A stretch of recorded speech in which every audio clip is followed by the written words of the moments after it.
Eddie, what a wonderful setup you have over there. Thank you. You love my fireplace? Yes, and your And poinsettias. well, and if you listen, I don't know if you can hear it, but you can hear the crackling of the fire. Oh, they are so good with those TV channels these days. Well, TV that. channel? Still TV channel. I fill those logs every couple hours. Wow. Well, everybody, if you haven't guessed, welcome to the Queer Talk Show's holiday edition.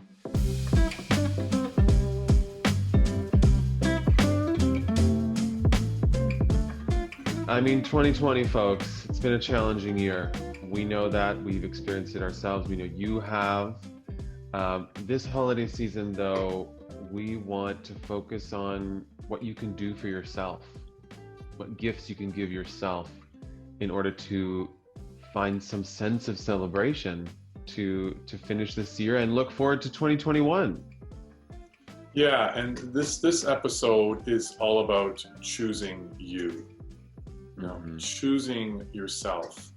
And how do you do that at this time of year, particularly when a lot of people are going to be alone? And, it's not going to be just about being alone or choosing yourself at this time of year. It is because it's about gift giving and receiving gifts, but this is about the gifts that you can give to yourself. And not only at this time of year, but all year. And so we are going to welcome our beautiful friend and regular contributor to our show, Lucio, to help us and to be a part of this conversation. So, hello, Lucio. Come on in, Lucio. Hey, welcome. How are you two? Hi. Hey, Lucio, nice to see you. Welcome to the Queer Talk Show Holiday Edition. The focus of this episode, of this holiday episode, is about, choosing yourself, out there, like everyone choosing you, choosing ourselves. So we wanted to bring you in on this and kind of get your take on, on what that's all about, and what does that mean for you, and maybe like share with our audience some things of how people can do that. I think the power of sharing with yourself is what the first thing that came to mind was brushing my teeth, right? That sounds so mundane and so simple, but if you're taking care of your health and hygiene, you're taking care of yourself. And if you get yourself dressed, you are providing comfort and warmth for your body. So all of these very, very small things that seem to be rudimentary tasks in our life are gifting ourselves either comfort, good health, hygiene. When you walk outside, all of these very, very small things are, I believe, things that we've been so programmed to not seeing as taking care of ourselves. And so maybe what happens is we begin to think, we need something else to intervene in our life to be taken care of. But if I call someone and I gift myself the opportunity to invite someone into my space, even if it's something virtual, choosing yourself is, that's an everyday thing. No matter what you do in your life, you're choosing you because you cannot not ever be without yourself. A couple things. First of all, when you were talking about, brushing your teeth and doing all that thing, I would like to add to that, because we do that every day, but to be really present when you do that. Yes. Okay. Yes. And it's interesting, the word present, and present being a gift, so give that gift to yourself there. of being present. That's number one. I would like to hear, for people who don't have necessarily a friend that they can call, or family to be with, how do you be with yourself? The first thing that comes to mind, honestly, is sit in it. Let yourself live in it. Allow yourself to be with yourself. If the perspective is, while I have this alone time, this is a gift rather than a burden. There's so many things about the self that we are able to learn when we're silent and when we're still. I think when you choose yourself and you allow this uncomfortability to be alone and to sit in it, if that promotes anger or emotional instability, all these things that are so real to the human condition, allow yourself to really give over to it. I mean, I don't know what someone's going to experience by being alone or that feeling. I have felt that before, and it can be challenging and difficult. But what I've always found on the other side of sitting in my discomfort is resilience, is strength, empowerment, and confidence, and at the very end of it, spirit or source, the omega of unconditional love. If there is no one in your energetic field, a physical being or presence that you can call or connect with, guess what physical being you can connect with? The self. Do I want to paint? Do I want to draw? Do I want to create? Do I want to cry? What do I want to do? And these opportunities and moments for us to finally be with the self. I mean, everyone thinks about it this way, right? Eventually, when the world opens up, what kind of conversations are you going to have with people? Nothing will ever be the same as what it was before. So what I'm understanding is actually in my time of being alone, I'm doing a lot of reflection. I'm actually looking back to my past of my relationships that did not work out, or the way even how I treated my parents when I was a child. What I'm doing in this time is taking responsibility. What I'm no longer doing is playing the game of, well, this person was a this then, and I can't believe that happened to me then. There's no longer the victim mentality when you're alone. If the perspective, and we can offer this to the audience, is I'm going to empower myself by being alone, regardless of the feeling, and you set that up for yourself as the end goal of I'm going to find clarity or confidence or strength, you will. But if the narrative is I'm alone and this sucks, yeah, guess what? You're going to be alone and it's going to suck. Sometimes my habit has been, if I do feel alone, if I complain enough, someone is going to coddle me. Someone might eventually 100%. reach out and, oh, it's okay, Lucio. But that we can coddle ourselves. We can now be in the place of, all right, I have to accept that I'm alone. And that's not a bad thing. Why are we programmed to thinking, oh my God, I'm alone, is a bad thing? Even having to deal with it, I feel like is really uncomfortable. I think this is something that has been programmed into us, that we run on default, and we do run on default in some ways. Like you were saying, Eddie, you get up and you do all these things without even realizing sometimes. And we constantly have to slow that ego down to a place of stillness where you realize in that moment you do have a choice to choose how you want to be alone, and that it doesn't have to be a negative thing. Now, I agree, there are times when I am alone and feel lonely and feel like, oh, this fucking hurts. Like, I don't know what to do. And yes, I might be scrolling on Instagram for 30 minutes longer than I should have, or not should have, but would have been helpful to me, because I'm just trying to find something to distract me from the feeling of that moment. And that is the challenge. We don't want to lean into it. But like Lucio, you said, what follows chaos is peace. Always. End of story, period. So when you're in a chaotic moment, it is because something is changing. It is because something is unknown. And you have a choice in that moment, we all do, to choose to lean further into that unknown of like, okay, I'm going to put my phone down. I'm just going to sit here. I'm going to deal with these feelings. And literally that. I know it sounds crazy. You're listening at home thinking, I'm just going to sit there and do nothing. Try it. Just try it and see what happens when you do nothing. You said something, Justin, that I think I mean, I do it all the time. We all do it, and you all do it out there. It's to me, one of the negative things of social media. We use the social media as a distraction, as a way to, like you said, you go on Instagram for an extra 30 minutes. Lucy, you said you go on one of the dating apps, right? These are all just distractions, and I do it all the time. It's like, okay, for a moment, it's like, As soon as I start to feel a little bit lonely, I'm on there. I'm going on Facebook Messenger, and Instagram, and WhatsApp, and whatever. Like, who can I connect with? Who can I connect with?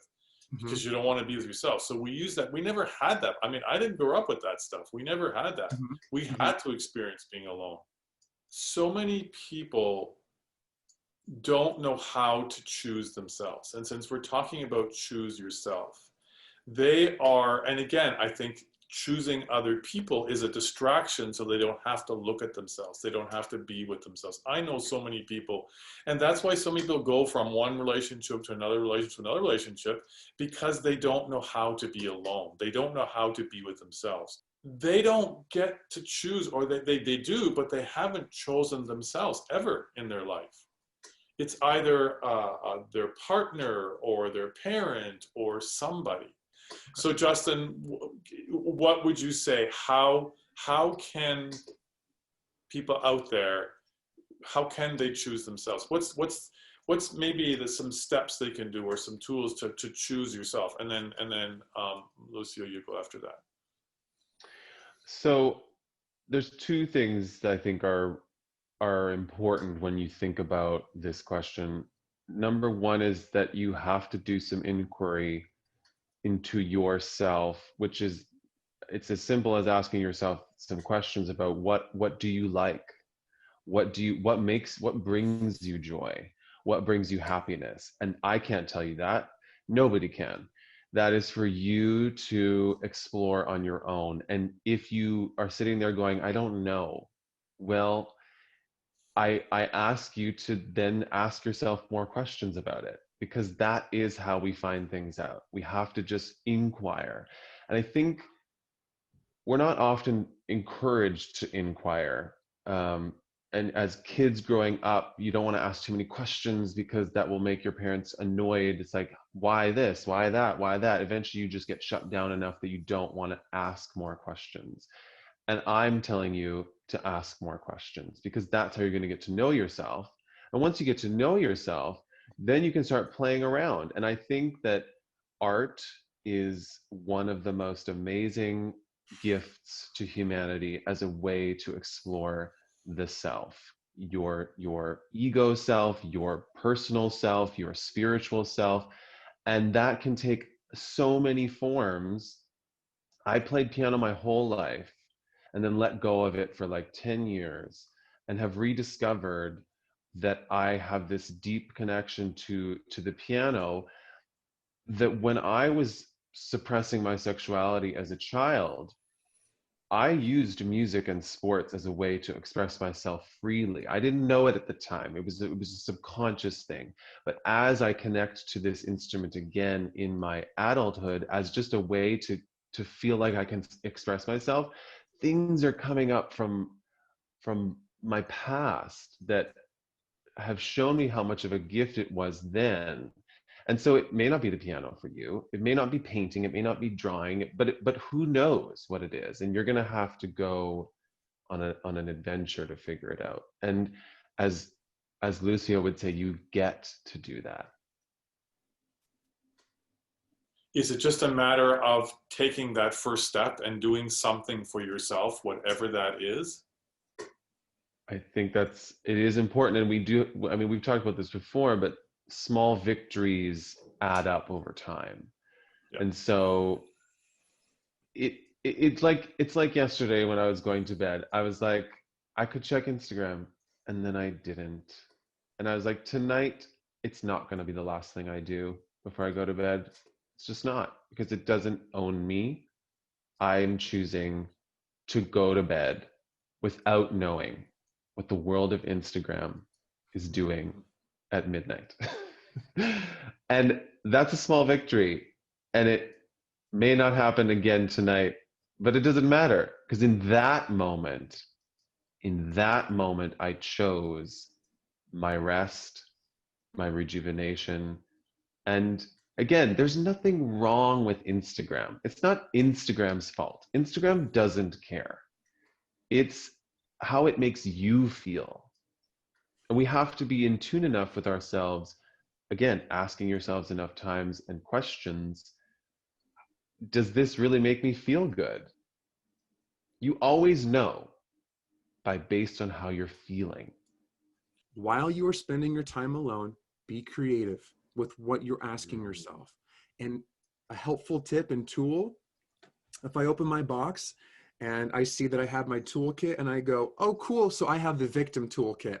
She was a B word. He cheated on me. How could they do that? No wonder this. Oh, F the world, this pandemic. You're pulling out tools to literally deteriorate your life. Open your box of solitude and being alone that says, cool, empowerment, hero, warrior. I think the human programming when you're alone is we want to play victim because it's easier to blame everything else or everyone else for the problems in our own world, but that's projected trauma. And where I'm learning to be alone and ask the questions is, why did I act that way? Where can I take responsibility? I have not ever healed by putting fault on somebody else in my life. Never in my entire existence have I ever healed by saying, well, if she wouldn't have done that. What I'm doing is not owning up to my shit. I'm not taking responsibility for my reactions, and I'm not being able to see the reflection that was served to me. As within, so without. As above, so below. You are going to attract everything in your life that is some part of you that you're seeing in the reflection. When you're able to be alone and ask, why am I constantly seeking these distractions, right? Really ask yourself, what would I want to be doing? What would I really want to be doing? What could I be doing? This is another word that's coming through is imagination. Come on, folks. If you're going to narrate your life to be a tragedy, I'm alone forever. I'm going to die. I'm not lovable. It's so hard. It's a drama. It is a drama. And the thing about it is I get so frustrated because I do it to myself too sometimes. Nothing is out to get you. It is your perspective. If anything, boo, homie, bro, you're out to get yourself. It's that little silent voice that we want to use. Stop playing the victim. End of story, period. If you are going to have a history book written about you, already see yourself in the future as the warrior. But here's the thing, what you've got to do. Fight your battles as the warrior now. Okay, I'm really emotionally impacted right now. This person really hurt me. Okay, great. What did I do in that relationship that was really unjust? Where was I truly unkind? Where did I really fuck up? Oh, wow, I was really cruel. Okay, I have compassion now. Okay, now something is opening up within inside of me because I'm acknowledging it. I think, and what I want to add to on this journey of healing, find something outside of yourself where you can pray, you can meditate. Spirituality can be a book. You know, it doesn't matter what it is. And I would never push religion or a belief on someone. But what I would say is in the midst of being able to surrender prayer, sorry, there's a leaf blower right there. But in the midst of being able to acknowledge the self, I think the difference when you tie in religion and giving it to someone like Christ or giving it to someone like Shiva, essentially what I've understood as the human is I'm giving up my problems to someone else to forgive. But if I never forgive myself first and then ask for forgiveness for a spirit or affirm that I am forgiven, I'm always going to be taking my responsibility and giving it to something else and not acknowledging myself. So regardless of whether you pray or not, I think prayer is a very powerful tool, but the human has to be able to acknowledge their defaults in their actions and then ask themselves how I've treated other people. Am I treating myself that way? So maybe in this moment, if I'm really frustrated and I'm really sad and I'm really heartbroken, where can I acknowledge that maybe I've broken someone else's heart and that really could be with the self? Where did I stop believing in myself? Why did I feel so shut down when my parents said I couldn't ask questions? Well, I'm going to ask myself everything I wanted. And I think a good tool is go back to your child when you were a kid, to a moment that has given you so much trauma or that you feel has really impacted you from not moving forward. Look at that scenario from a bird's eye view. See your younger self talking to someone where you were shut down, you were told no, you were told to shut up, you were told you're stupid or something else, and then have your adult version now gift that inner child, that younger version of yourself, what they needed to hear at the time. Hey, it's going to be okay. Hey, your mom is a human being. If we start to detach these relationships, like she's my mother and she did this. No, she's not. She's a human being that had the result of having an only child, of having a divorced parent. You know, we think of it like my parents divorced and how hard was it for me. Where's the compassion in saying those are two adults that were so in love that they lost their husband and their wife? It's our perspectives that we make everything out to be against us. In your solitude, what a gift, because guess what? Now you can't throw fights with someone. The only fight you'll be throwing is with yourself. And then you're really going to see who is the instigator in all of your drama and your trauma.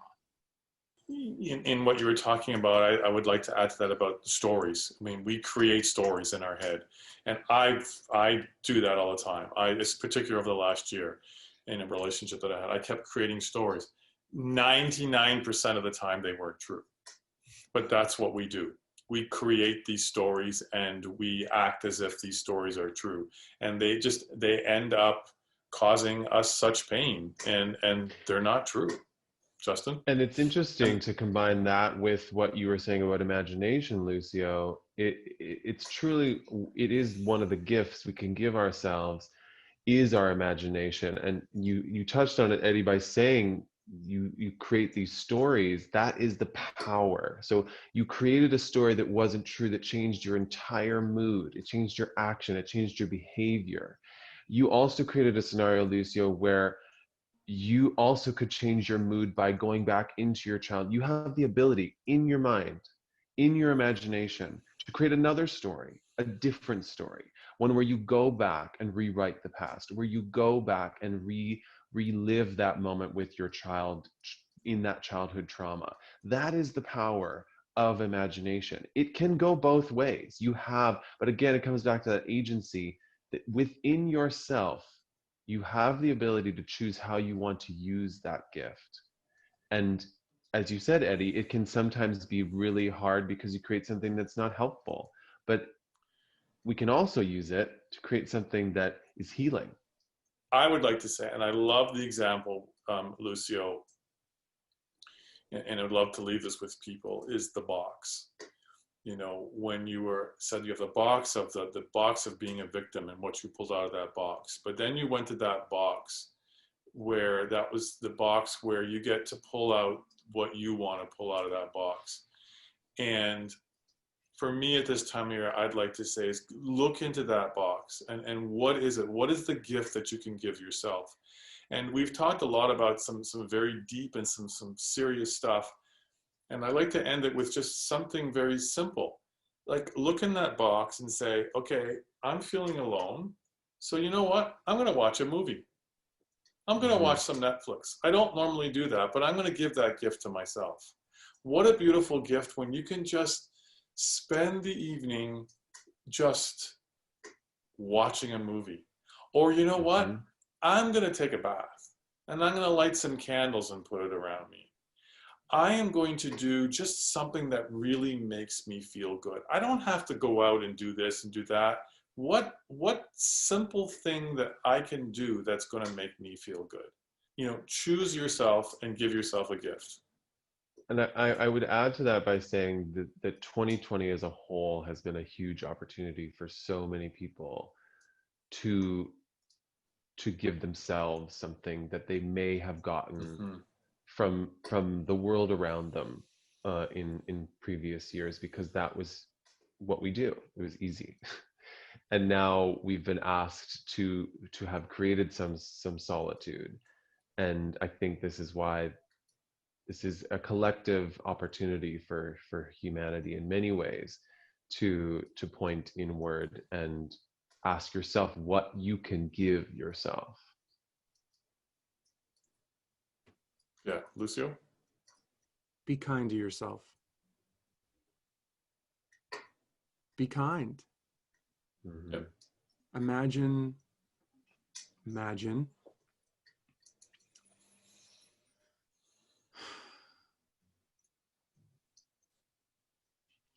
something smaller than you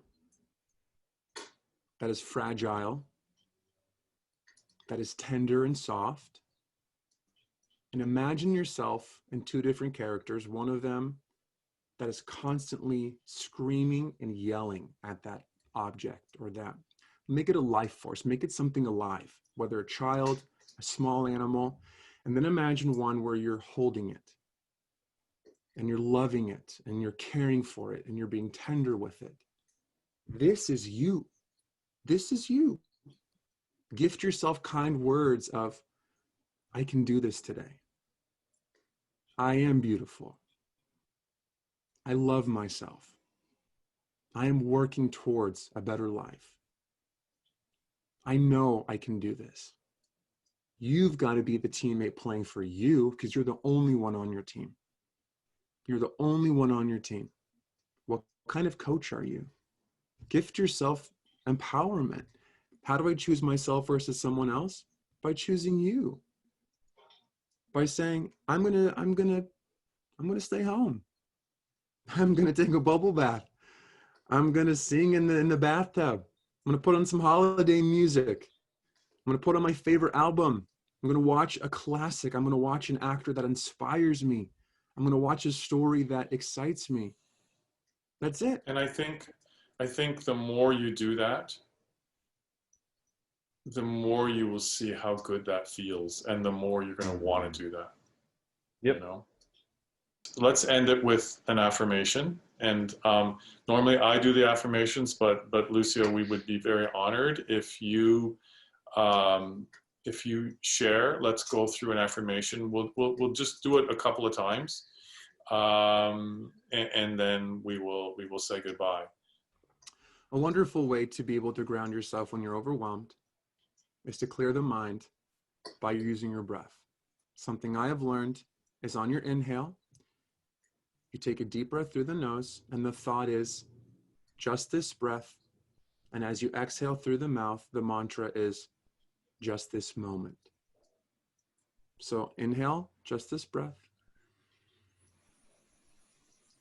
Exhale, just this moment. Inhale, just this breath. Exhale, just this moment. And then we're switching the affirmation on the breath in. The mantra is, today I choose. Inhale through the nose. Today I choose. Exhale, me. Inhale through the nose. Today I choose. Exhale, me. Float your eyes open. And use this mantra as long as you need until you find stillness. Yeah. Beautiful. All right. I'm going to put my Santa hat on. Cutie pop. The real gift giver over here. There you go. Have an amazing holiday season. Indeed. Choose yourself. It's going to be a fucking awesome 2021. Lucio, thank you so much for your gifts. Thank you for your, just thank you for being you. It's been a pleasure to be with you both on this journey. And I am looking forward to how we all evolve by the rest of this month and what our lives are going to be like tomorrow even. Why wait until 2021 to make today a beautiful day and a beautiful year? Absolutely. Thank you, our friend. Thank you both. Namaste. All right. Namaste. Blessings and peace to you all. Good tidings we bring. Okay. We'll see you And soon. your La, la, gift. la, la. Okay. We love you. Bye. Love you guys. Bye. Okay. Bye. Bye. Bye. Bye. Bye. Bye. Bye. Bye. Bye. Bye. As always, so grateful for his contribution to the Queer Talk Show and the Queer Network. And thank you all for watching this entire year. What a year it's been. We want to give a big shout out to Zoom. Without them, we wouldn't have been able to do any of this. It's been a journey, and we're so grateful to have you with us, and we're so blessed to do this show together, and for all the guests that we've had this year. and we are even more excited for 2021. So thank you again, everybody. And I would like to say thank you to you, Justin, my partner in crime here. And I am just so grateful to you for this journey we've been on together, for this incredible friendship we've developed. I am so excited to continue on this journey with you, and I can't imagine doing this with anyone but you. So thank you. Well, thank you for your friendship and love and support and everything you contribute. And it's an absolute joy to do it. So with you. Awesome. And thank you to, I'm going to take this silly hat off now. Thank you to Jed North for providing us with our clothes for this past year. We are very grateful to you.